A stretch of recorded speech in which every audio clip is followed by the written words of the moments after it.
देव का आगमन हो चुका है। कथा का प्रथम दिवस पोथी का आगमन भी हो चुका है। सुंदर गुरु वंदना, सुंदर गुरु वचन हम सभी श्रवण करेंगे। जय जय श्री राधे, हर हर महादेव, श्री शिवाय नमस्तुभ्यं।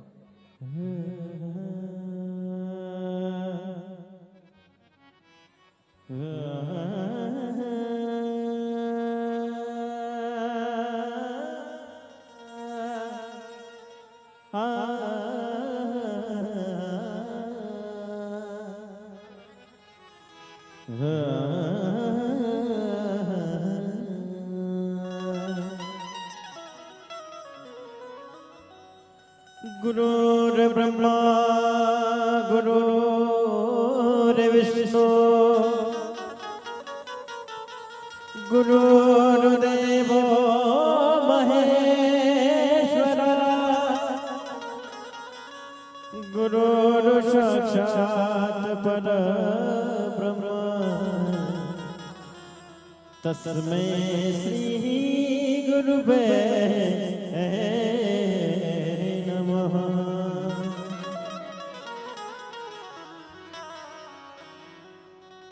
फुर्सत मिले तो गुरुवर घर मेरे आना, दर्शनों की प्यास मेरी आके बुझाना। फुर्सत मिले तो गुरुवर घर मेरे आना, दर्शनों की प्यास मेरी आके बुझाना। मेरी कुटिया में आके बाग जगाना। फुर्सत मिले तो गुरुवर घर मेरे आना, दर्शनों की प्यास मेरी आके बुझाना।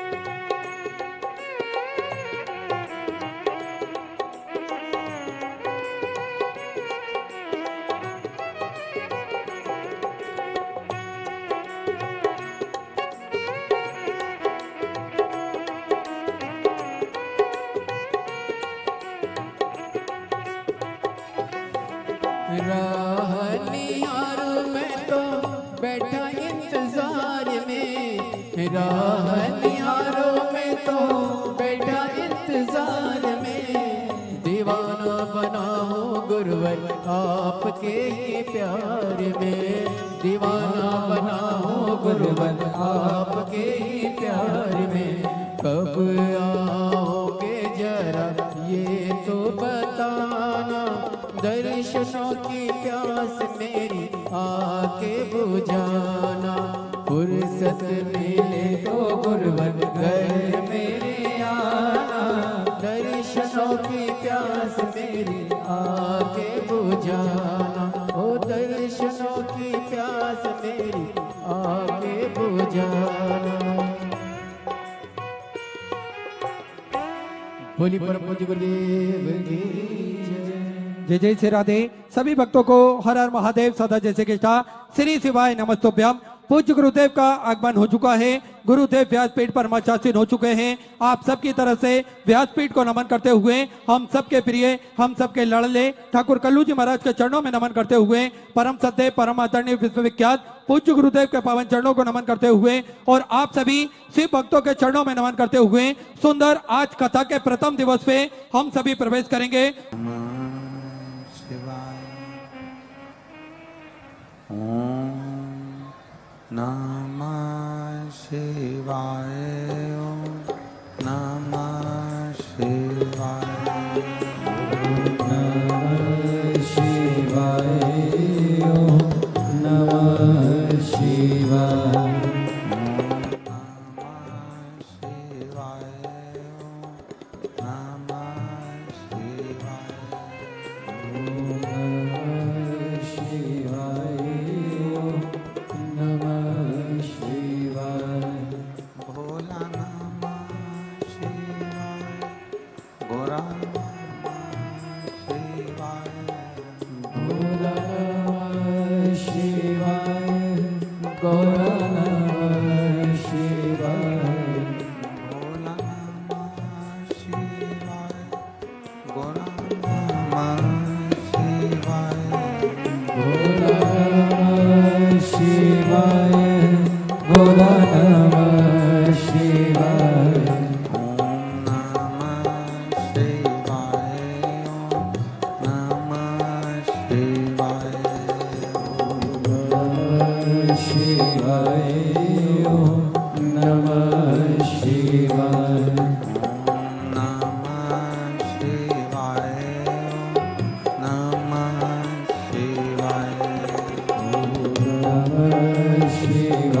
नमः शिवाय।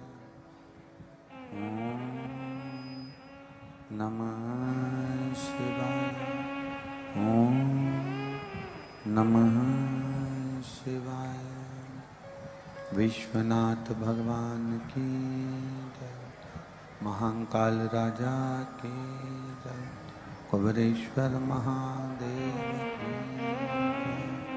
हर हर महादेव।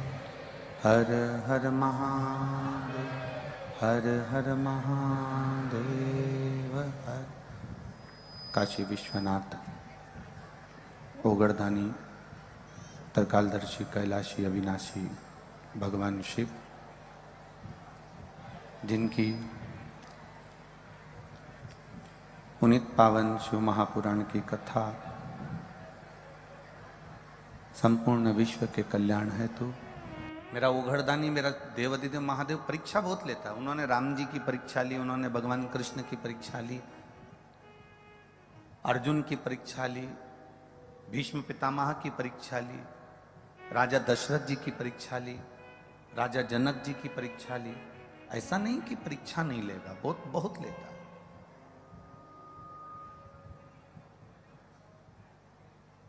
त्याग शिव महापुराण की कथा अपन सब श्रवण करने के लिए बैठे हैं।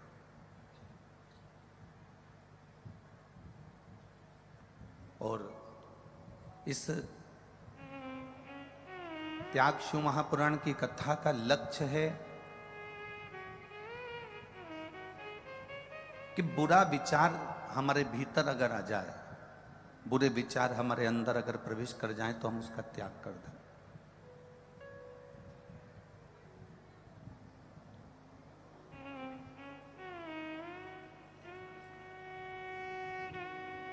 आज का जो समय है ना, इंसान पैसों के मजे ले रहा है और पैसा इंसान के मजे ले रहा है। ये बड़े विचित्र बात है। दुनिया को लगता है कि हम पैसे का मजा ले रहे हैं। खूब बाजार गए, चाउमीन खाई, चमक लड्डू खाया, गोलगप्पा खाया, पानी पूरी खाई, बर्गर खाया, चाउमीन खाया, इडली सांभर खाया, डोसा खाया, चाट खाई, लस्सी पी। दुनिया के लोग पैसे का मजा ले रहे हैं और पैसा दुनिया के लोगों का मजा ले रहा है। आपने पैसा जेब में था, चाट खा ली। पैसा जेब में था, आपने खूब एंजॉय कर लिया। पैसा जेब में था, आपने खूब चाउमीन खाया, ने बर्गर खाया, न जो तुम खा सकते हो सब खाया। पर पैसा का मजा तुमने ले तो लिया। अब पैसा तुम्हारा कैसे मजा लेता है कि तुमने पैसा देखकर अपनी ऐश और आराम की जिंदगी जी, खूब एंजॉय करा, खूब अलमस्ती छानी, पैसे का खूब आनंद लिया। अब पैसे ने तुम्हारा मजा लेना चालू करा। मालूम पड़े तुमने जो खाया था वो शरीर में पचा नहीं, तो मालूम पड़े अब डॉक्टर के पास गए। मतलब पहले तुम पैसे का मजा ले रहे हो, फिर पैसा तुम्हारा मजा लेता है। तुम्हें डॉक्टर के घर जाना पड़ता है, बार बार इलाज कराने जाना पड़ता है, बार बार दौड़कर दिखाने जाना पड़ता है। कहीं घुटना दुख रहा है, कहीं पेट में दर्द हो रहा है, कहीं छाती में दर्द हो रहा है, कहीं सिर में दर्द हो रहा है। तो ये मत सोचना कि ये किसी ने कुछ कर दिया होगा। किसी की सामर्थ्यता नहीं कि कोई तुम्हारा बुरा कर दे। बुरा करने की सामर्थ्यता किसी की नहीं होती। सामर्थ्यता अपनी खुद की है। हम जब अच्छा करेंगे तो हमें अच्छा मिलेगा, हम जब बुरा करेंगे तो हमको बुरा मिलेगा। जैसा खाया है वैसा पचाना भी पड़ेगा। उसमें सहजता, सरलता हमारी होना चाहिए। दुनिया के लोगों को लगे कि हम पैसे का मजा ले रहे हैं तो बहुत गलत बात। पैसे का मजा तुम नहीं ले रहे। जब तुम्हारी जिंदगी पलटेगी तब पैसा तुम्हारा मजा लेगा। हॉस्पिटल में पड़े रहोगे, वेंटिलेटर पे पड़े रहोगे, आईसीयू में पड़े रहोगे, बोतल चढ़ती रहेगी, दवाइयाँ लगती रहेगी और तुम सोचोगे कि पैसे का मैं मजा ले रहा हूं, पर पैसा तुम्हारा मजा ले रहा होगा, पैसा तुम्हारा आनंद ले रहा होगा। शिव परीक्षा लेते हैं। आप लोग लाखों की संख्या में यहां पहुंचे हैं। आप में से कई लोग ऐसे होंगे जो तुम्हारी पड़ोसन कभी 2 अगरबत्ती नहीं लगाती होगी, मंदिर नहीं जाती होगी, देवालय शिवालय नहीं जाती होगी, परंतु उसको सारा सुख भगवान ने दिया होगा। आपके मन में ये विचार आता होगा कि हम तो रोज भगवान के मंदिर जाते हैं, हम रोज भगवान से प्रार्थना करते हैं, हम रोज भगवान से विनय करते हैं, हम रोज भगवान से निवेदन करते हैं, हम रोज जल चढ़ाने जाते हैं, हम रोज मंदिर जाते हैं, हम रोज परिक्रमा लगाने जाते हैं, हम रोज भगवान की भक्ति करने जाते हैं, उसके बाद भी हमारी जिंदगी में दुख क्यों आया? और जो कभी मंदिर ना जाए, देवालय ना जाए, शिवालय ना जाए, भगवान की भक्ति में ना जाए, उसके घर में सुख ही सुख है। ये हमारा आज का नहीं है, ये हमारे पूर्व का है। जो हम करके आए हैं वो आज हम भोग रहे हैं। अहंकार में जिंदगी मत जीना। गाड़ी में घूम रहे हो तो ये तुम्हारा पुराना प्रारब्ध है। बंगले में रह रहे हो, ये तुम्हारा प्रारब्ध है पुराना। और खंडेलवाल परिवार से भी निवेदन है, अगर शिव महापुराण की कथा आप यजमान पद अगर आपको मिला है तो ये आपके पूर्वजों का पुराना प्रारब्ध होगा, जो ये कथा का यजमान पद मिला। ये हमारे पूर्व का प्रारब्ध। कोई संस्थाएं इसमें जुड़ी हुई हैं, समितियां इसमें बनी हुई हैं, वो अगर सेवा में लगी हैं तो ये विचार कर लेना कि हमारे पूर्व का प्रारब्ध है। हमारा कुछ नहीं है, ये हमने जो पूर्व में किया था वो आज हमको मिल रहा है।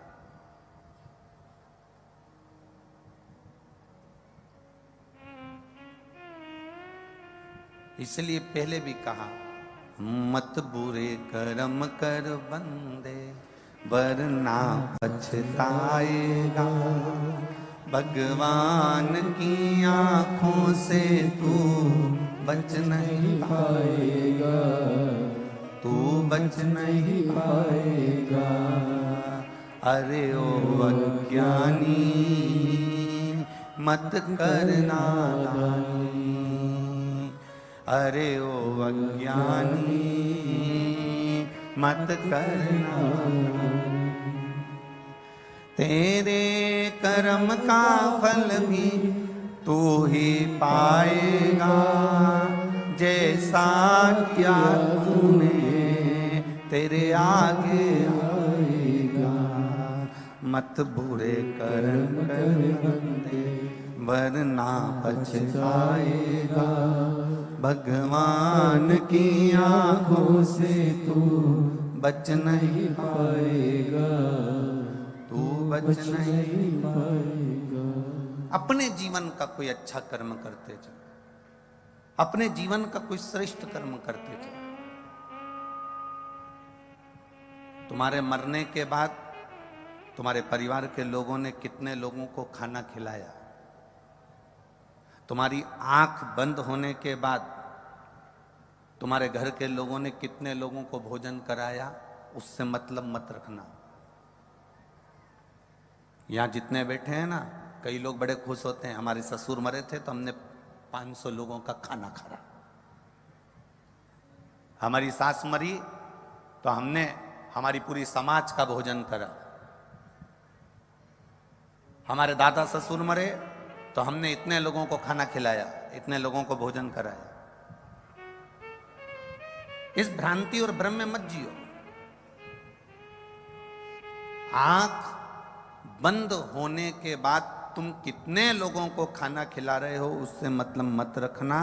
मतलब रखना कि तुम्हारी आंख जब तक खुली है, तुम जब तक जिंदा हो, तो तुमने किसी गरीब को खाना खिलाया कि ना खिलाया, किसी प्यासे को पानी पिलाया कि ना पिलाया, किसी ऐसे मरीज को जो दवाई के लिए तरस रहा है उसको औषधि चाहिए, और हमारे पास में थोड़ा भी धन अगर अधिक है और उसके पास में नहीं है तो आपने किसी औषधि का खर्चा उठाया कि नहीं उठाया? किसी विकलांग के जीवन में कोई कष्ट आया तो उसका हाथ पकड़कर आपने उसको चलना सिखाया कि नहीं सिखाया? हमारी शिव महापुराण की कथा में भगवान देवाधिदेव महादेव का चरित्र आता है। शंकर भगवान मृत्यु लोक के देव हैं, शंकर भगवान इस भूलोक के देव हैं, ब्रह्मा ब्रह्म लोक में रहते हैं, भगवान विष्णु बैकुंठ लोक में रहते हैं, पर मृत्यु लोक का अगर कोई देव है तो वो देव अधिदेव महादेव है। शंकर भगवान पशु के भी देवता हैं इसलिए पशुपतिनाथ हैं, पक्षी के भी देवता हैं इसलिए उनका सरम्भेश्वर महादेव नाम है।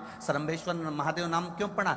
गिद्ध रूपी पक्षी का रूप धरकर नरसिंह भगवान को उठाकर उत्तराखंड की अलकनंदा में डाला था, इसलिए उनका नाम सरम्भेश्वर है। पशुओं के देवता हैं तो वो पशुपतिनाथ बने, पक्षियों के देवता हैं इसलिए सरम्भेश्वर नाथ बने, मनुष्यों के देवता हैं इसलिए देवाधिदेव महादेव बने, शिव बने, और देवताओं के भी देवता हैं इसलिए शिव तत्व को प्राप्त किया। असुरों के भी देवता हैं, जलचर, थलचर, वायुचर, जितने जितने जीव हैं संसार में सबका देव एक, वो है देव अधिदेव महादेव। नेत्र बंद होने के बाद तुमने कितने लोगों को भोजन कराया वो मायना नहीं रखता, तुम्हारे मरने के बाद कितने लोगों ने खाना खाया वो मायना नहीं रखता। मायना ये रखता है कि तुम्हारे नेत्र खुले हैं, तुम जिंदा हो, तब तक तुमने कौन सा परमार्थ का कार्य करा, तुमने कौन सा अच्छा कार्य करा, मूल वह है।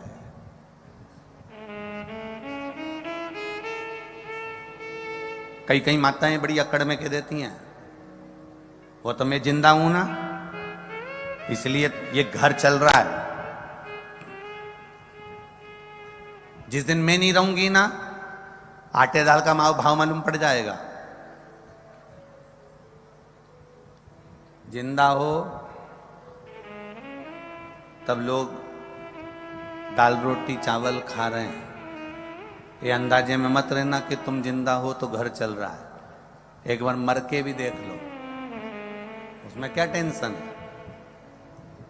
जैसे ही मरोगे ना तुम कह रही हो कि भूखे मर जाओगे, पर जिसके यहां कोई मरता भी है ना तो 12वें और 13वें में सबसे पहले शक्कर की बोरी आके नुक्ती और गुलाब जामुन की तैयारी होती है। कौन सा फर्क पड़ गया किसी को तुम्हारे मरने से? इस अकड़ में मत जीना कि मैं जिंदा हूं तो घर चल रहा है, मैं करा रहा हूं तो हो रही है, मैं कहूंगा तब होगा। तुम्हारे करने से कुछ नहीं होता। ध्यान रखना, तुम जिंदा हो तो भी रोटी मिल रही है और तुम मर जाओगे तो भी रोटी मिलेगी। पक्षी हो, पशु हो, जलचर हो, थलचर हो, जमीन पर रहने वाले जीव हो, चाहे आसमान में उड़ने वाला जीव हो, सबका पेट भरने वाला मेरा देवाधिदेव महादेव है, इसलिए उसका नाम विश्वनाथ है। मतलब विश्व को अनाथ नहीं देख सकता इसलिए उसका नाम नाथ है। वो सबका पेट भरता है। बोल बम का नारा है, इतना धीमा बोलोगे तो हो गया कल्याण तुम्हारा है। बोल बम का नारा है। अब सही बोले, हमें तो लगता था कि अलवर के लोग अच्छा बोलते हैं, पर अब मालूम पड़ा ठीक बोलते हैं। उसकी भक्ति करो। मैं मर जाऊंगी तो क्या होगा? कुछ नहीं होगा। तेरा तेरा दिन याद करें, क्यों रे नर सुमिरन क्यों नहीं करे। तुझे कितने दिन याद रखेंगे तेरे घर वाले तेरे मरने के बाद? तेरा तेरा दिन, अरे बोलो तो तुम, तेरा तेरा दिन क्यों रे नर सुमिरन क्यों नहीं करे। तुझे केवल तेरा दिन याद करेंगे। पहला दिन तो तू निपटा इसलिए, तीसरे दिन मट्टी समेटी इसलिए, बाकी के दिन बैठकर उन्होंने पत्रिका लिखी किसको बुलाना किसको नहीं बुलाना। और देखो लोग बैठने भी, कितनी विचित्र जिंदगी हो गई लोगों की। बैठने कम जाते हैं जब कोई, अरे बोलो जम के, मर जाता। मतलब आज के व्यक्ति को बैठने की भी फुर्सत नहीं है कि जीते जी बैठिया है। बैठने भी जब गया जब वो निपट गया।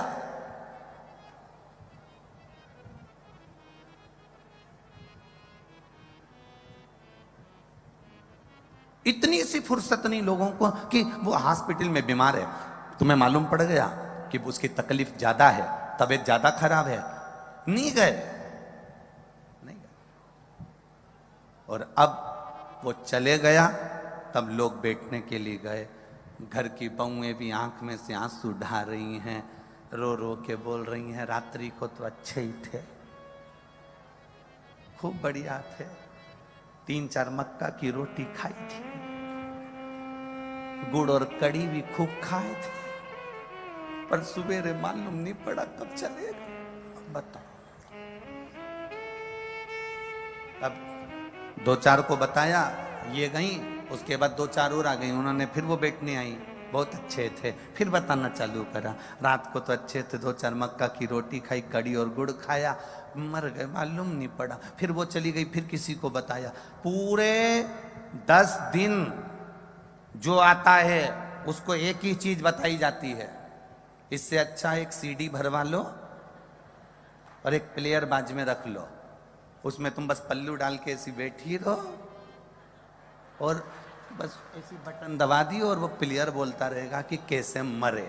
अरे किसी के मरने के बाद बैठने क्यों जाते हैं? गरुड़ पुराण में कहा कि 10 दिन तक जीवात्मा उसकी अटारी पर रहती है। जब हम बैठने जाते हैं 10 दिन उसके घर में भगवान का भजन होना चाहिए, राम नाम, कृष्ण नाम, शिव नाम जपना चाहिए। क्यों? वो जो गया है वो अटारी पर 10 दिन तक, गरुड़ पुराण कहती है, वो जीव रहता है। 10 दिन हम जितना भजन करते हैं उस जीवात्मा को प्राप्त होता है और उसका कल्याण हो जाता है। पर भजन कोई नहीं करता, सब गए, बैठे, उठे, चल दिए, बैठे, माला चढ़ाई, फूल चढ़ाया, चल दिए। पर कोई ऐसा नहीं होगा जो थोड़ी देर बैठकर राम नाम, कृष्ण नाम, शिव नाम भजन करता हो। किसी को फुर्सत नहीं। किसी के उठावने में, उठावना जानते हैं आप लोग? इधर साइड होता है उठावना, वो लोग फोटो पे माला चढ़ा के टेबल पे रख देते हैं और बहुत सारे लोग इकट्ठे होके आते हैं, लेडीज इधर बैठ जाती है, जेंट्स इधर बैठ जाते हैं, सब लोग इकट्ठे होके बैठे, थोड़ी देर बाद चले जाते हैं। 4 बजे का इंतजार करते, 3 बजे का इंतजार करते, बस टाइम देख के आते हैं कि 4 बजने में कितनी देर है, 5 मिनट, तो 5 मिनट पहले पहुंचेंगे, बैठेंगे, चल देंगे ना। किसी के यहां जाओ तो भगवत भजन के लिए जाओ, स्मरण के लिए जाओ, एक लगन लगा कर जाना कि मुझे शिव तत्व की भक्ति प्रदान करना, लेना भी है, देना भी है।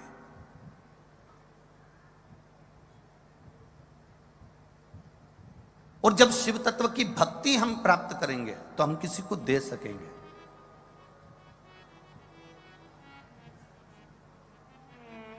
कुछ है आपके पास में तो आप दोगे, कुछ नहीं है आपके पास में तो आप कुछ नहीं दोगे।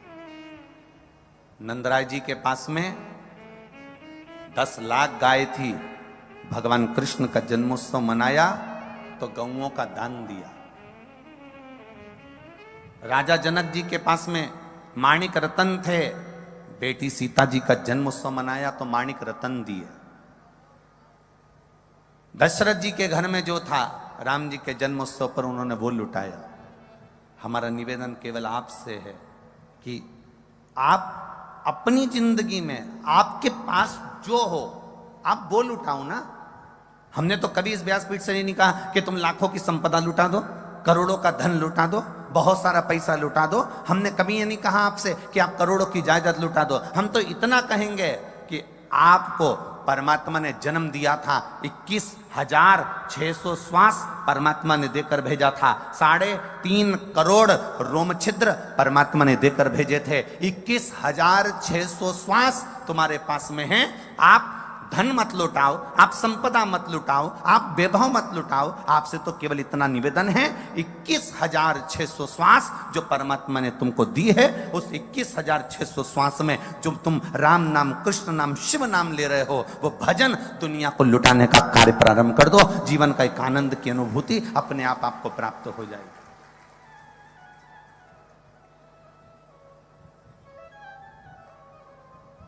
जो बहुत बहुत बड़े करोड़पति हुए, जो बहुत बहुत बड़े संपदापति हुए, उनकी मूर्ति आज तक किसी चौराहे पर नहीं लगी। आपके अलवर में लगी हो तो बात दूसरी है कि कोई करोड़पति मरा था तो उसकी मूर्ति अलवर के इस चौराहे पर लगाई गई। पूरे राजस्थान में घूम लेना, पूरे मध्य प्रदेश में घूम लेना, पूरे उत्तर प्रदेश में घूम लेना, तुम्हारी मर्जी पड़े पूरे भारत में घूम लेना।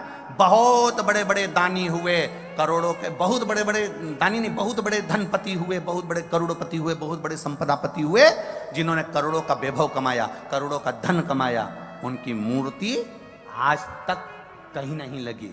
पर जिसने धन कमाया और उस धन को सदुपयोग में लगाया, उसकी मूर्ति आज भी चौराहों पर लगाई जाती है कि इसने अपने धन का सदुपयोग करा था, इसने इस धन से किसी गरीब को पढ़ाया था, इसने इस धन से किसी निर्धन को सुखी करा था, इसने धन से किसी कुंवारी कन्या का विवाह करवाया था, इसने धन से किसी के मेडिकल में उसको सहायता प्रदान करी थी, इसने अपने धन से किसी की शिक्षा में सहयोग प्रदान करा था। उसकी मूर्ति आज भी लगाई जाती है। भजन करने वाले की मूर्ति रामकृष्ण परमहंस जी हो, तुकाराम जी हो, मीराबाई हो, कर्माबाई हो, नरसिंह मेहता हो, नामदेव हो, तुकाराम हो, इनकी मूर्ति आज भी चौराहों पर लगाई जाती है, क्योंकि इनके पास धन भले नहीं था पर इन्हें भजन इतना लुटाया, भजन कीर्तन इतना लुटाया कि आज तक अभी राजा भर्तरी की नगरी में आप लोग बैठे हो,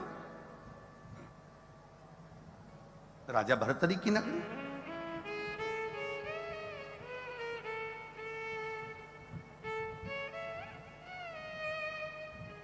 जिनको अपनों ने चोट दे दी और वो संत साधु बनकर, सन्यासी बनकर तप साधना में लीन हो गए।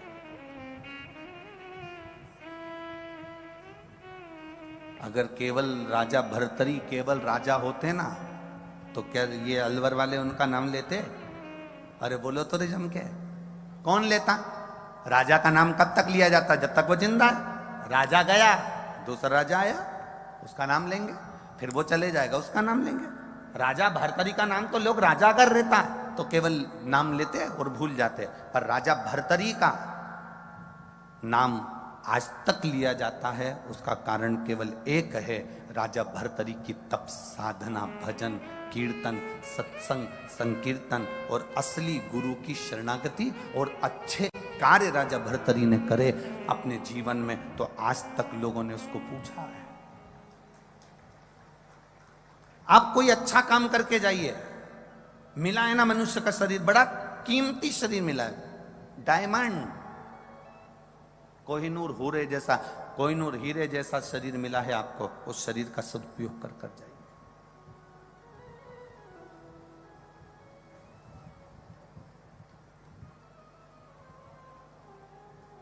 ये जितने बैठे हो ना, और जितने लोग आस्था चैनल पर कथा सुन रहे हो, जितने फेसबुक यूट्यूब पर कथा सुन रहे हो, तुम अपने आप को कम कीमत वाला मत समझना, करोड़ों में कीमत है तुम्हारी, बड़े कीमती हीरे हो तुम।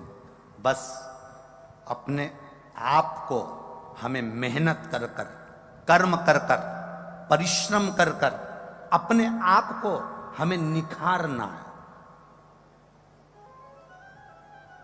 अपने आप को निखारना है। कोई बाबा, जोगी, संत, साधु, सन्यासी, तपस्वी, साधक, उपासक आपसे ये जरूर कह देगा कि आपको परिश्रम तो करना पड़ेगा। तुम किसी बाबा के चक्कर में, कहीं योगी सन्यासी के चक्कर में आ जाओ और वो तुमसे कह दे मेरे पास बैठ जाओ, ऐसी जड़ी घुमाऊंगा और तुम्हारे लिए सोने का हंडा निकाल के दे दूंगा, ऐसा महाराज संसार में मिलना मुश्किल है। केवल समझ लेना कि बेवकूफ बना रिया है कि हंडा निकाल कर दे देगा। मेहनत करोगे, कर्म करोगे, परिश्रम करोगे, और परिश्रम करते करते, अपनी मेहनत को करते करते मेरे शंकर को, मेरे राम को, मेरे कृष्ण को, मेरे शिव को समर्पित कर कर, समर्पण कर कर अपने परिश्रम को पूर्ण जोश शोश में करोगे तो जिंदगी का सारा फल तुम्हारे हाथ में होगा। अपने कर्म को प्रबल मानकर आगे बढ़ना।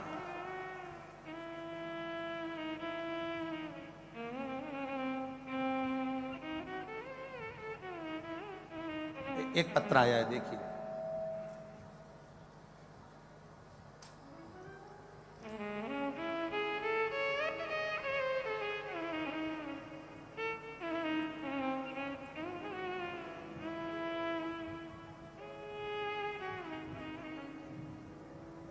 मैं प्रभा फौजदार, निवासी नदबई, भरतपुर, राजस्थान। नदबई सही बोला है ना? नदबई है कि और कुछ है? नदबई है, हाँ ठीक है। मैं प्रभा फौजदार, निवासी नदबई, भरतपुर, राजस्थान से हूँ। कहीं बैठी हो तो हाथ हिला सकती हैं। हाथ इस तरह से हिलाना जैसे आप ही हैं। हाँ जी, दोनों हाथे से हिला दो एक बार। वापिस हिला दीजिए एक बार हाथ। मैं प्रभा फौजदार निवासी नदबई भरतपुर राजस्थान से हूं। मैं गुरुजी भोले बाबा का क्या बखान करूं। शिव महापुराण की कथा मैंने अपनी पड़ोसन के कहने पर सुनना चालू करी। मेरे बेटा जो कि पढ़ने में तो होशियार है पर उसकी सरकारी नौकरी नहीं लग रही थी। गुरुदेव, मेरा बेटा हताश होकर घर में बैठ गया। मुझसे कहता है मां अब नौकरी की तैयारी नहीं करूंगा क्योंकि लगती ही नहीं सरकारी नौकरी।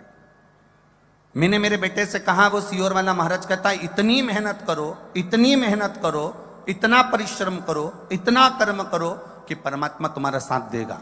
और उसके साथ में शंकर भगवान को एक लोटा जल चढ़ा, एक बेलपत्र शहद लगाकर शिव को समर्पित कर कर जाना। अपनी मेहनत के साथ में विश्वास भी पूर्ण करना। खूब पढ़ाई कर, खूब मेहनत कर और उसके साथ में शंकर पर भरोसा पूरा कर। मां सब भरोसा कर कर देख लिया, मैं नहीं निकलता। मैंने फिर अपने बेटे से कहा, अब की बार मेहनत करो, शंकर जी पे एक लोटा जल चढ़ाना चालू कर। जितना जल चढ़ाएगा और जितना पढ़ेगा उतना तुझे फल प्राप्त होगा। मेरे बेटे ने पढ़ना भी प्रारंभ करा, जल चढ़ाना भी प्रारंभ करा। मैंने इंदौर की शिव महापुराण की कथा सुनी, वहां बाबा से विनती कर कर आई। आप कहते हो ना गुरुजी कि पंडाल में बैठकर जो बोला जाता है बाबा वो देता है। मैंने प्रैक्टिकल करा। मैं भी गई भरतपुर से इंदौर और कथा पंडाल में बैठकर सुनी और वहां सुनकर बाबा से विनती कर कर आई और मेरे बेटे से कहा, तू अब की बार इतनी मेहनत करना, सियोर वाला महाराज कहे परिश्रम पूरा करना और एक बेलपत्री शिव को चढ़ा कर जाना। मेरा बेटा गया और आज बाबा को मैं दंडवत प्रणाम करने इस अलवर की भूमि पर आई हूं क्योंकि मेरे बेटा रेलवे में स्टेशन मास्टर के पद पर चयनित हो गया है। आज मैं बाबा को यहाँ पर दंडवत प्रणाम करने के लिए आई हूँ। बधाई हो माँ आपको। एक बार वापिस हाथ हिला दो। श्री शिवाय नमस्तुभ्यम। बहुत बहुत साधुवाद। बैठिए। शिव तत्व इसी को कहते हैं।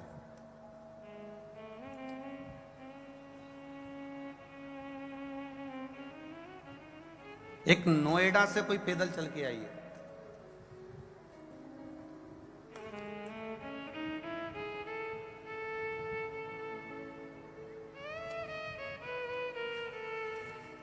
एक कोई नोएडा से पैदल चल के आई है, नंगे पैर यहां पहुंची है।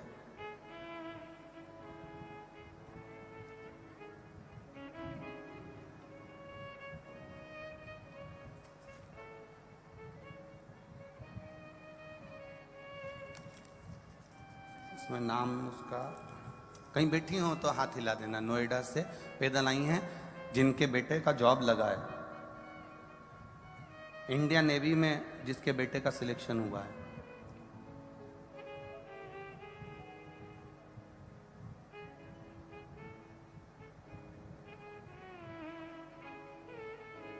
कहीं बैठी हैं क्या जो नंगे पैर यहां आई हैं? इंडियन नेवी में जिसके बेटे का जॉब लगा है, ये पत्र जिसने भेजा है उसका नाम इसमें लिखा हुआ नहीं आ रहा है, इसलिए। शिव कृपा का क्या वर्णन किया जाए गुरुदेव। खाली ना जाता कोई। अगर बैठी हो तो हाथ हिला सकती हैं। आप ही हैं? हाँ, एक बार हाथ हिला दो माँ। बहुत बहुत बधाई। आपके बेटे का जो इंडियन नेवी में हुआ है उसके लिए साधुवाद है आपको। बहुत बहुत आपने पत्र लिखा। गुरुदेव, शिव महापुराण का क्या वर्णन करें। दिल्ली में नोएडा में कथा हुई, तब आपसे बाबा से विनती कर कर गई थी कि जिस पंडाल में भी जाऊंगी आपके नंगे पैर जाऊंगी और मेरे बेटे का बस जॉब लग जाए, सरकारी नौकरी लग जाए। मेरे बेटे से मैंने खूब मेहनत करने का बोला और कहा डट के मेहनत कर, अब की बार बाबा पर भरोसा रख। पशुपतिनाथ का व्रत किया और बाबा की कृपा से मेरे बेटे का इंडियन नेवी में सिलेक्शन हो गया। इसलिए मैं बाबा के धाम में यहाँ चल कर आई हूँ बाबा को प्रणाम करने। बैठिए माँ, बहुत बहुत बधाई आपको। खाली ना जाता कोई। आप भी बोलिए, दर से तुम्हारे मैं भी खड़ा हूँ,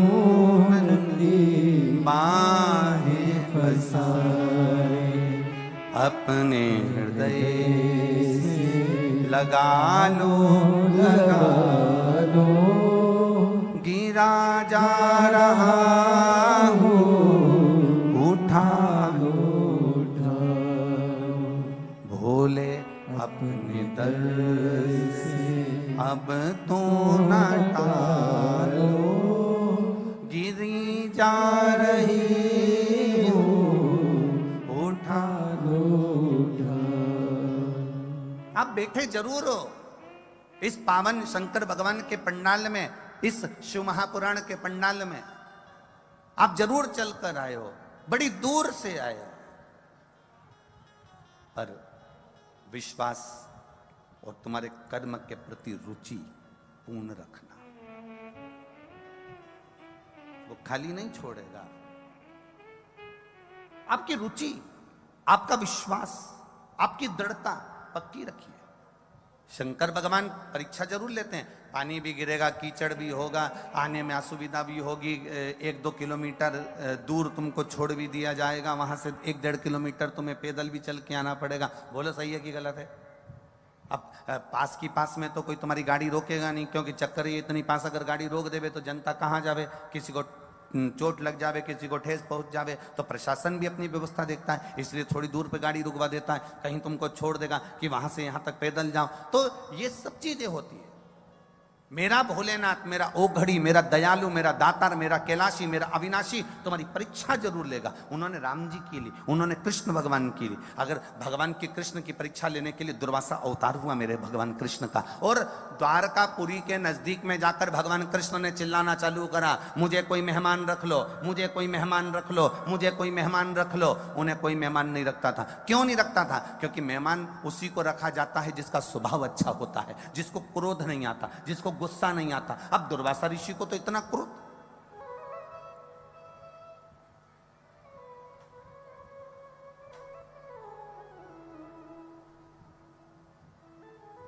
दुर्वासा बाबा को कितना क्रोध, जरा सी गलती हो जाए तो गुस्सा हो जाए।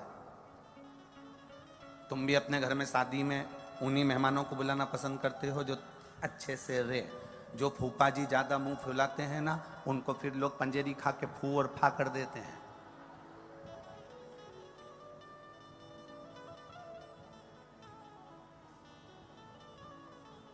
पंजेरी खा के फू और फा मतलब वो सत्यनारायण भगवान का प्रसाद सीखता है ना, उसको मुंह में भर लो और फूफा बोल दो एक बार। पहले तो बोलोगे फू और फिर फा, पंजेरी गई मुख। जो अपने स्वभाव को नहीं सुधार पाता उसको लोग प्रेम नहीं करते, उसको लोग स्नेह नहीं करते, उससे लोग जुड़ नहीं पाते।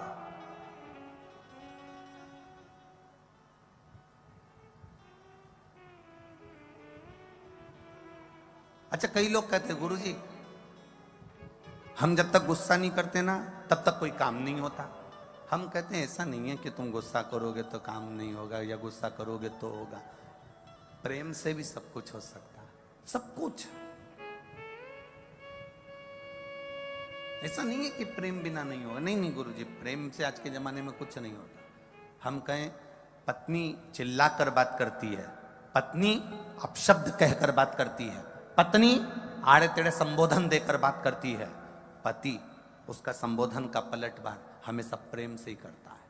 एक पत्नी ने पति से कह दिया तुम में तो अक्ल नहीं है, तुम तो जानवर हो। इतने में पति ने भी कह दिया तू झूठ नहीं बोल रही, बिल्कुल सत्य कहती है, तू मेरी जान और मैं तेरा वर। तू गलत कहां बोल सकती है? तू जान है और मैं वर हूं, उसमें अंतर क्या है? वो पलट दे रहा है, जवाब दे रहा है, पर उसमें क्रोध नहीं है, उसमें चिड़चिड़ाहट नहीं है, उसमें वात्सल्यता है, उसमें प्रेम है।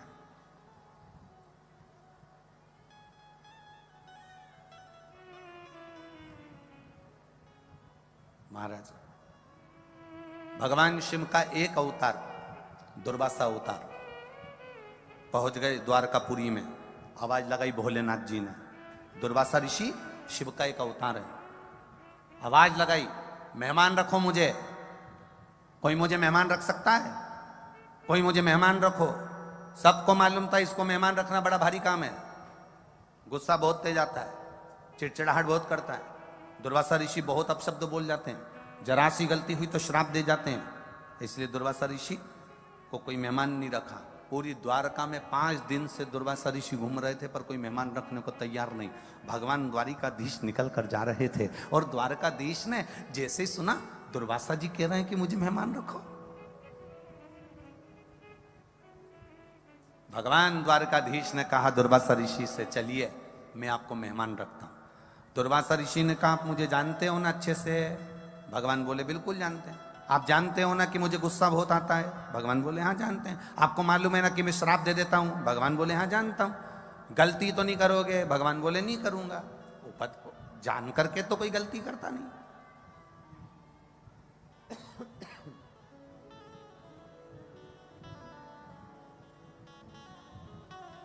चलिए चलो,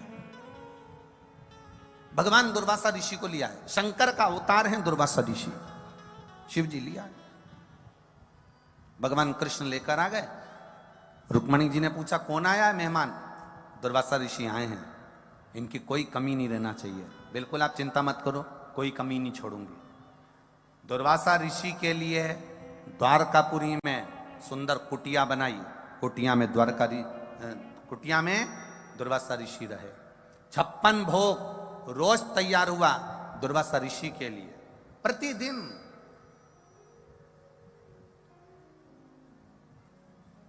प्रतिदिन 56 भोग तैयार, क्योंकि कब क्या मांग ले कोई भरोसा नहीं। आज दुर्वासा ऋषि भोजन कर रहे थे और भोजन करते करते तभी दुर्वासा ऋषि के मन में आया कि चलो कुछ ऐसा करा जाए कि भगवान द्वारिकाधीश भी मुझसे थोड़ा सा चिढ़ जाए। परीक्षा तो परीक्षा है। और दुर्वासा बाबा ने जिस कुटिया में रह रहे थे उस कुटिया में आग लगा दी। कुटिया धधक कर जलने लगी। सारे द्वारकापुरवासियों ने पानी डाल डालकर कुटिया की आग बुझाई। द्वारकाधीश आ गए। कुटिया में आग कैसे लगी, किसने लगाई, सब आपस में बात कर रहे थे। इतने में दुर्वासा ऋषि पीछे से आकर द्वारकाधीश के कंधे पर हाथ रखकर कहते हैं, आग मैंने लगाई। तो भगवान द्वारिकानाथ ने पूछा, अपने घर में आपने आग लगा दी, क्यों? भगवान बोले, मेरी मर्जी, क्योंकि मैं तो मेहमान हूं, आग भी लगा सकता हूं। भगवान द्वारिकाधीश ने मन में सोचा, ऐसा मेहमान किस काम का जो आग लगा दे अपने घर में?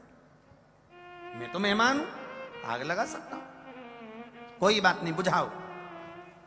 भगवान को मालूम पड़ गया द्वारकाधीश को कि परीक्षा ले रहे हैं। आगे चले।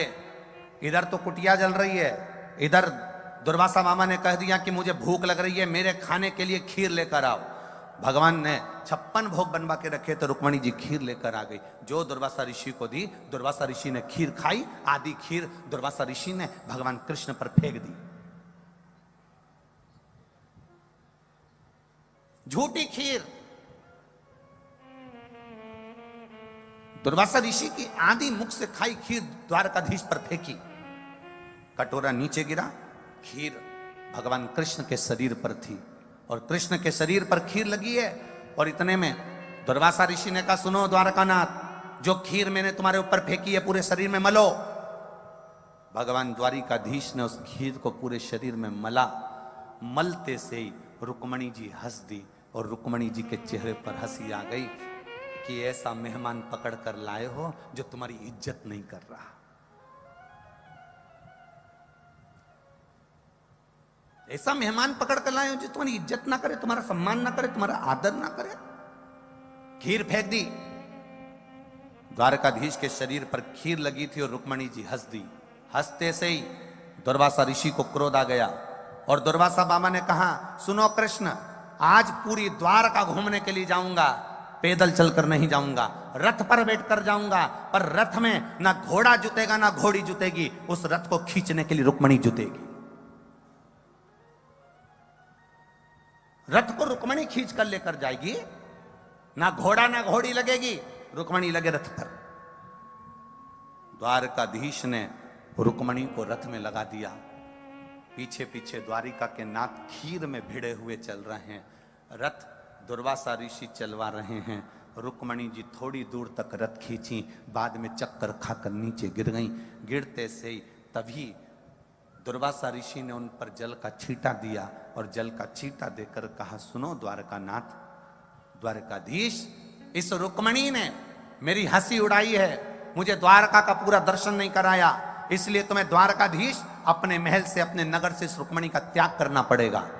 आज भी द्वारकापुरी में द्वारकाधीश के मंदिर से रुक्मणी का मंदिर कोसों दूर है, क्योंकि दुर्वासा ऋषि भगवान शंकर ने भगवान कृष्ण से कहकर रुक्मणी का त्याग करवा दिया था। तब भगवान दुर्वासा ऋषि ने कहा, हे कृष्ण, मैंने तुम्हारे शरीर पर खीर दी थी, वो खीर तुमने पूरे शरीर पर नहीं लगाई। भगवान कृष्ण कहते हैं, द्वारकानाथ कहते हैं, दुर्वासा जी मैं जानता हूं आप शिव हो, आप शंकर के अवतार हो, मैं जानता हूं। तो भगवान दुर्वासा ऋषि ने कहा, मैंने तुझे खीर दी थी, प्रसाद दिया था, तूने पूरे शरीर में नहीं लगाया। इतने में दुर्वासा ऋषि के शब्द सुनकर द्वारिकानाथ कहते हैं, प्रभु पूरे शरीर में लगाया। भगवान दुर्वासा जी ने कहा, पूरे शरीर में लगाया पर पांव के तलवे में नहीं लगाया। भगवान कृष्ण कहते हैं, संत और गुरु की खाई प्रसादी होती है, प्रसाद को पांव के तलवे में कैसे लेता, इसलिए मैंने खीर को पांव के तलवे में नहीं लगाया। मेरे दुर्वासा बाबा शंकर के अवतार, शिव के अवतार दुर्वासा ऋषि कहते हैं, सुनो द्वारकानाथ, तुमने खीर पूरे शरीर में लगाई पर पांव के तलवे में नहीं लगाई, इसलिए तुम्हारे प्राण छूटेंगे तो पांव के तलवे से छूटेंगे। इसलिए शंकर कवच देते हैं, शिव कवच प्रदान करते हैं। पांव के तलवे में वो खीर नहीं लग पाई थी, इसलिए जरा नाम के व्याघ्र ने जो बाण छोड़ा था वो कहां लगा था? द्वारकाधीश के पांव के तलवे में लगा। जम के बोलो जरा, कहां लगा? पांव के तलवे में। कई लोग कहते हैं, गुरुजी आप कहते हो कि शंकर भगवान पे चढ़ा हुआ जल पीना चाहिए, आप कहते हो कि शिव जी पे चढ़ी हुई बेलपत्र खाना चाहिए, औषधि होती है। कई लोग मना भी करते हैं कि जल नहीं पीना चाहिए, कई लोग कहते हैं कि बेलपत्र नहीं खाना चाहिए, कई लोग इसका विरोध भी करते हैं। तो ये तो दुनिया है। यहां तो शिव महापुराण की कथा क्या श्रीमद् भागवत तक कह रही है कि शंकर भगवान के अवतार दुर्वासा ऋषि ने द्वारिकाधीश पर खीर फेंकी, पूरे शरीर पर मलने को कहा, पांव के तलवे में मात्र खीर नहीं गई थी, इसलिए भगवान द्वारकाधीश को बाण पांव के तलवे में लगा। जरा विचार करना, शंकर के अवतार दुर्वासा ऋषि की झूठी खीर पूरे शरीर की रक्षा कर सकती है द्वारकाधीश के, तो शंकर भगवान पे चढ़ा हुआ जल हमारे शरीर में पहुंचने के बाद हमारी कजन कितने रोगों से रक्षा कर सकता है।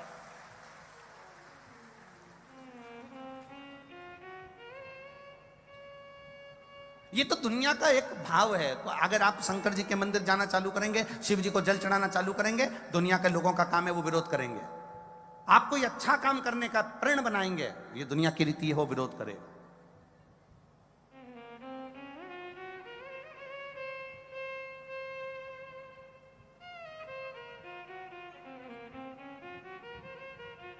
ये दुनिया की रीत है। आप अच्छा करते चलो, आग लगे बस्ती में, बोलो बोलो जम के जरा, अपन रहो मस्ती में, क्या किसको रोइए सोइए, सारी समस्या का हल। पर सावन में एक लोटा नहीं, जम के बोलो जरा, 2 लोटा जल, सावन सावन में 2 लोटा।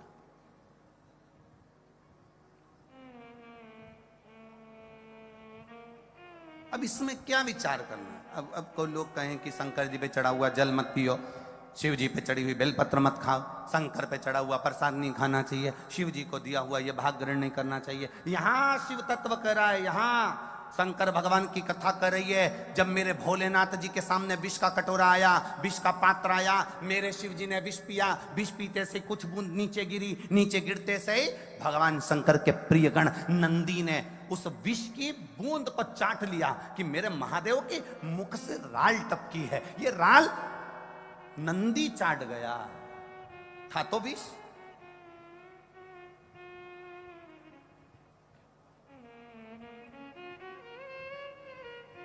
उस विष की बूंद को नंदी चाट गया।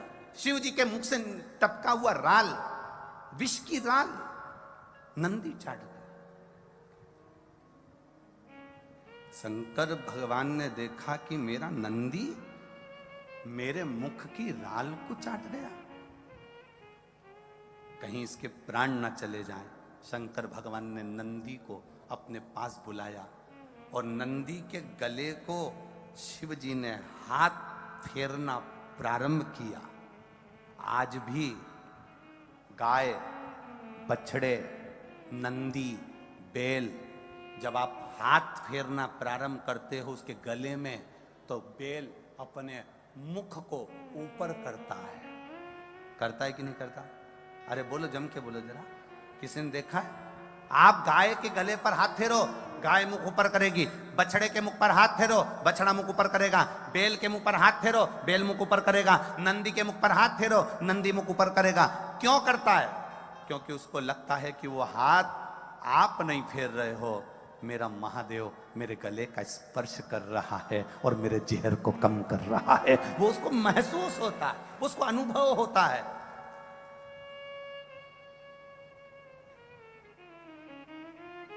छोटे छोटे बच्चे कहते हैं, मम्मी देखो मैं एक बहुत अच्छा मैजिक दिखाऊं।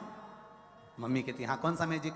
मैं इस गाय को जब ऐसा करूंगा तो गाय मुंह पर करेगी। ये मैजिक नहीं है, ये उसको एहसास हो रहा है, ये उसको महसूस हो रहा है कि मेरा शंभु, मेरा त्रिकालदर्शी, मेरा कैलाशी, मेरा अविनाशी, मेरा शिव, मेरा ओघड़दानी, मेरा शंकर मेरे गले का स्पर्श कर रहा है। मेरा शंभु मेरे गले का स्पर्श कर रहा है।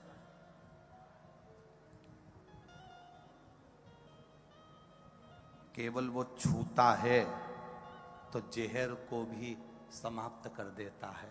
तो उस पे चढ़ा हुआ जल हमारे ना जाने जिंदगी के कितने जहर को समाप्त कर देता है, जिसका हम पान करते हैं।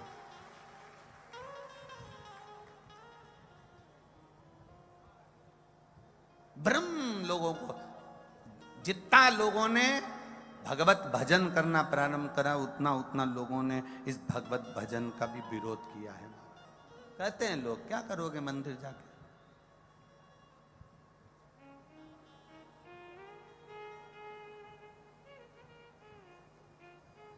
क्यों मंदिर जानने का क्या? लोग कहते हैं कि गुरुजी आप जब कथा का क्रम होता है तो लोग हो सकता है कि राजनीति के चलते कथा कराते हैं, कि उनको कोई राज सत्ता चाहिए होगी तो कथा करा रहे हैं। ये खंडेलवाल जी से पूछ लो, इन्हें कोई राज सत्ता तो ना चाहिए। कोई सत्ता के नशे में कथा नहीं कराता, राज सत्ता के लिए कथा नहीं की जाती, वैभव कुर्सी की प्राप्ति के लिए कथा नहीं करी जाती। कथा केवल 5 वर्ष के राज्य शासन के लिए नहीं करी जाती। कथा मेरे परमात्मा के चरणों की धूल जिंदगी भर प्राप्त करने के लिए करी जाती है। उस परमात्मा के चरणों की रज हमें प्राप्त हो जाए, उस परमात्मा के चरणों। कई लोग कहते हैं कि इसके लिए कथा कर दी होगी, उसके लिए कथा कर दी होगी। कथा जो होती है वो परमात्मा के चरणारविंद की प्राप्ति के लिए होती है। राम कृष्ण के चरण मिल जाएं, शिव के चरण मिल जाएं। ए अलवर वालों, जिस दिन कथा समापन हो ना, उस दिन थोड़ी देर खड़े रहकर यहाँ का दर्शन करना। जिस दिन कथा समापन हो उस दिन यहाँ का दर्शन करना। जब यहाँ से लोग जाते हैं ना, तो जहां बैठते हैं वहीं की थोड़ी थोड़ी मिट्टी उठा कर ले जाते हैं। ऐसी कथा कभी जिंदगी में नहीं सुनी होगी कि जहां बैठकर लोग मिट्टी भी भर कर लेकर चले जाते हैं। मैं अलवर वालों से निवेदन करूंगा, तुम्हारे राज्य में, तुम्हारे क्षेत्र में, तुम्हारे इस पुनीत पावन राजा भर्तरी की नगरी में जो कथा हुई हो, उसके अंदाजा लगाकर इस कथा का स्मरण करना और आखिरी तक 7वें दिन तक विचार करना। 7 दिन इस कथा के पंडाल में बैठकर आप कथा श्रवण करें, या आस्था चैनल पर कथा सुने, या फेसबुक यूट्यूब पर कथा सुने, और तारीख लिखना कि मैं इतनी तारीख को इतनी बजे इस पंडाल में पहुंची थी, और 3 महीने उस तारीख का इंतजार करना कि मैंने जो मांगा था मेरे ओघड़दानी ने मेरी झोली में भर कर दिया कि ना दिया। वो प्रदान कर देता है, छोड़ता नहीं खाली, वो खाली नहीं छोड़।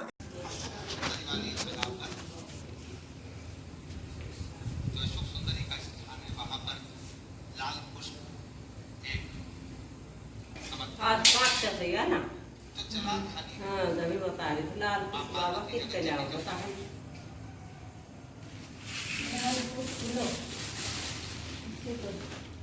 थोड़ा ऐसा तो लाग रहा था।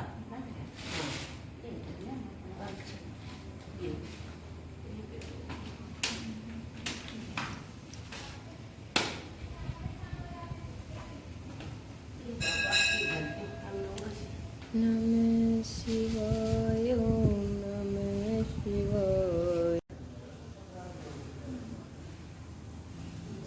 ठेवणं चालू आहे। वित्वा हवामहे ओम त्र्यंबकं जजामहे सुगंधिं पुष्टिवर्धनम् उर्वारुकमिव वन्दनामृत्योर्मुक्षीयमामृताय नमः। ओम त्र्यंबकं जजामहे सुगंधिं पुष्टिवर्धनम् उर्वारुकमिव वन्दनामृत्योर्मुक्षीयमामृताय नमः। त्र्यंबकं जजामहे सुगंधिं पुष्टिवर्धनम् उर्वारुकमिव वन्दनामृत्योर्मुक्षीयमामृताय अबीरं च गुलालं च नाना प्रणिदिव्यानि सुगन्धिदिव्यानि समर्पयामि। शिवाय नमस्तु श्री शिवाय नमस्तु श्री शिवाय नमस्तु श्री शिवाय नमस्तु श्री शिवाय नमस्तुभ्यं। भोला सब दुख काटो हमारा, ओ भोला सब दुख काटो हमारा। शिव शंकर जपो तेरी माला, भोले बाबा जपो तेरी माला। भोला सब दुख काटो हमारा, ओ भोला सब दुख काटो हमारा। वेश मंगल मंगलकारी, वेश मंगल मंगलकारी। शमशान वासी हमारा, शमशान वासी हमारा। ओ भोला सब दुख काटो हमारा, ओ भोला सब दुख काटो हमारा। बाबा देव आदिदेव महादेव की कथा कहती है शिव परीक्षा जरूर ली है पर उन्होंने कुछ दिया है। यहां पर भी परीक्षा जरूर होगी, ऐसा नहीं, पर खाली भेजेगा नहीं, ये निश्चित है। कथा कहती है देवराज नाम का ब्राह्मण जो शिव मंदिर में चोरी का सामान लेकर चले गया था, शरीर में तपन ताप हुआ, कथा चल रही थी शिव महापुराण की। 2 क्षण की श्रवण कर ली और बाहर निकल गया।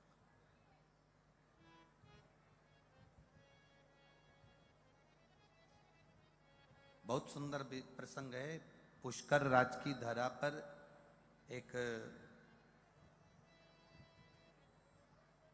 कोई ब्राह्मण देव ने एक प्रश्न किया कि गुरुदेव ये बताइए कि शिव महापुराण की जो कथा है वो नगर नगर में जाकर, शहर शहर में जाकर क्यों होती है, गांव गांव में जाकर क्यों होती है, उसका कारण क्या। हम उनसे, क्योंकि प्रश्न उनका आखिरी दिन का था और पत्र हमने रात्रि को पढ़ा तो कथा तो पूर्ण हो चुकी थी तो बता नहीं पाए, पर अगर वो सुन रहे हो तो अपने स्मरण में जरूर लाइएगा।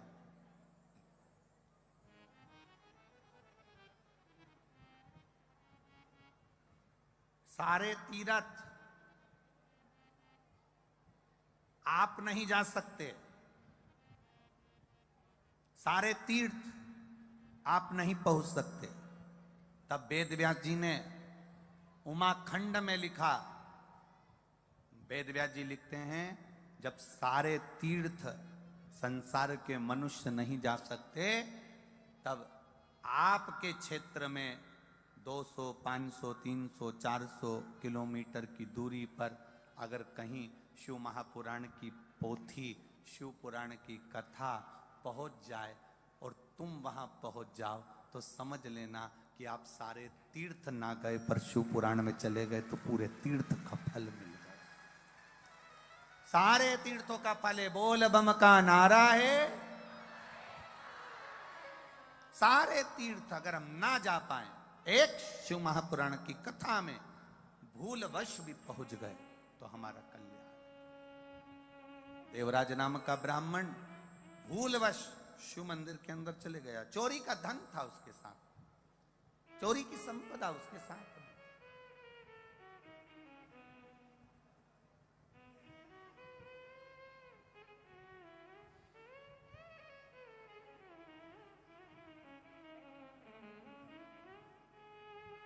अब जब वो मंदिर के अंदर गया, शिव पुराण चल रही थी, प्रसंग चल रहा था, कानों में थोड़ा सा शब्द गया, बाहर निकला, शरीर में तपन थी ना, कष्ट था, मन नहीं लग पा रहा। जब शरीर में कष्ट होता है ना, तो चित्त नहीं लग पाता, मन नहीं लग पाता। क्या देगा वो, ये हमको भी नहीं मालूम, हम जानते भी नहीं। हम तो इतना कहते हैं, तुम दिल से कथा सुनो। जब बीच में स्तुति करने का समय आए, जब हम श्री शिवाय नमस्तुभ्यम बोले, आप भी बोलो साथ में, और बाबा से दिल से कहो, बाबा मेरे दुख, दिल से उससे प्रार्थना करो, उससे दिल से निवेदन करो, कथा दिल से सुनो, देगा, खाली नहीं छोड़ेगा। देवराज के प्राण छूट गए, शिवधाम चले गया। मन में संशय था, मेरे जैसा पापी शिवधाम कैसे पहुंच गया। शिव महापुराण की कथा कोई साधारण है क्या? सारे तीर्थ एक जगह इकट्ठे होते हैं, वो स्थान है शिव महापुराण की कथा। जो आ जाता है उसके सारे पाप अपने आप कट जाते हैं और वो कैलाश धाम पर विराजमान हो जाता है। देवराज पहुंच गए। बिंदुक नाम का ब्राह्मण प्रेत योनि में पड़ गया था। चंचुला देवी ने कथा का रस तत्व तुमरुका जी के मुख से सुना। तुमरुका कौन? 20 साल भी अगर औलाद नहीं है, 25 साल तक संतान नहीं, 28 साल, 30 साल, इस व्यासपीठ ने तो 58 साल तक को देखा है। और आपने भी टीवी के माध्यम से देखा होगा, 58 वर्ष की आयु और संतान हो रही है, अर्थात शिव कृपा करने वाला है। महाराज 20-20, 25-25, 30 साल तक भी संतान नहीं है ना, बाबा पर भरोसा रखना, जल चढ़ाना मत छोड़ना, पशुपति व्रत मत छोड़ना, शिव जी की बेलपत्र खाना मत छोड़ना, और सफेद आंकड़े की जड़ तुमरुका नाम लेकर शिव जी पर से 21 बार घुमाकर लाल धागे में कमर पर शंकर भगवान का शिवलिंग देखते हुए पति पत्नी दोनों मंदिर के अंदर हो, शिवलिंग सामने हो, और शिव जी पर से घुमाई हुई उस आंकड़े की जड़ को शंकर जी का शिवलिंग का दर्शन करते हुए अपने कमर पर नारी बांधे। बाबा देता जरूर है, पर जड़ भी लेकर आना तो पति पत्नी दोनों लेकर आना, साथ में जाकर, अकेले नहीं लाना, दोनों जाइए, दोनों जाकर जड़ लाओ। रजो धर्म के बाद तब बाबा पे से घुमाकर फिर कमर पर बांधो। शिव तत्व कहता। अब कई लोग कहते हैं गुरुजी हमने तो बांधी, अकेले गए होगे, ले आए होगे, किसी से मंगवा ली होगी, कोई नौकर चाकर भेज दिया होगा, पति गया होगा वो ले आया होगा, या आप मंदिर में अकेली गई होगी, बांध ली होगी, पति पत्नी दोनों ना गए होंगे। तुमरुकेश्वर महादेव, तुमरुका जी का नाम लेकर उस जड़ का स्मरण। तुमरुका साधारण है क्या? शिव भक्ति का एक रस तत्व है तुमरुका जी। शिव जी से प्रार्थना करी। बाबा भोलेनाथ ने सुंदर आनंद के साथ गणा गोर बनकर ईसर जी और गोरा जी बनकर 16 श्रृंगार करे हैं माता पार्वती जी ने, और 16 संस्कारों से सने हुए मेरे महादेव ईसर जी गोरा जी बनकर, गणा गौर बनकर, शिव महापुराण के यजमान बनकर कथा में आ रहे हैं। जोरदार ताली बजाएं ईसर जी और गोरा जी के।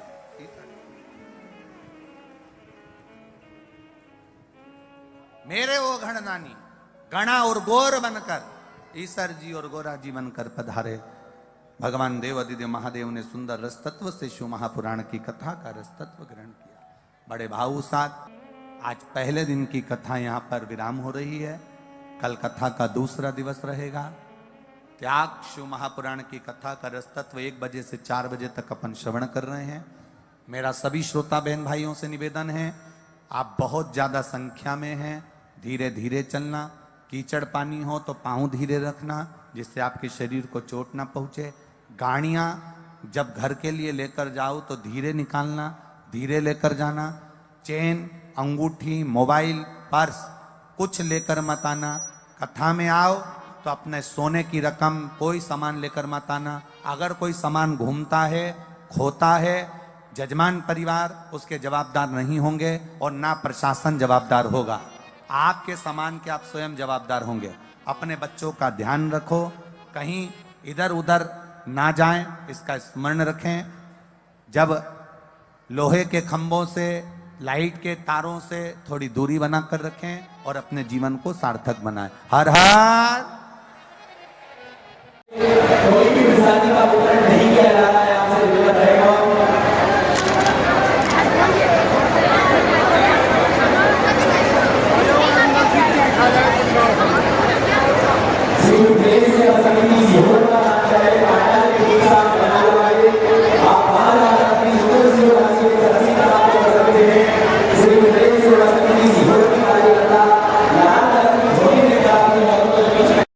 ओम विष्णु बल्लभाय नमः, ओम शिव पुष्टाय नमः, ओम अनुकानाथाय नमः, ओम श्रीकंठाय नमः, ओम भगवत्सलाय नमः, ओम भवाय नमः, ओम सर्वाय नमः,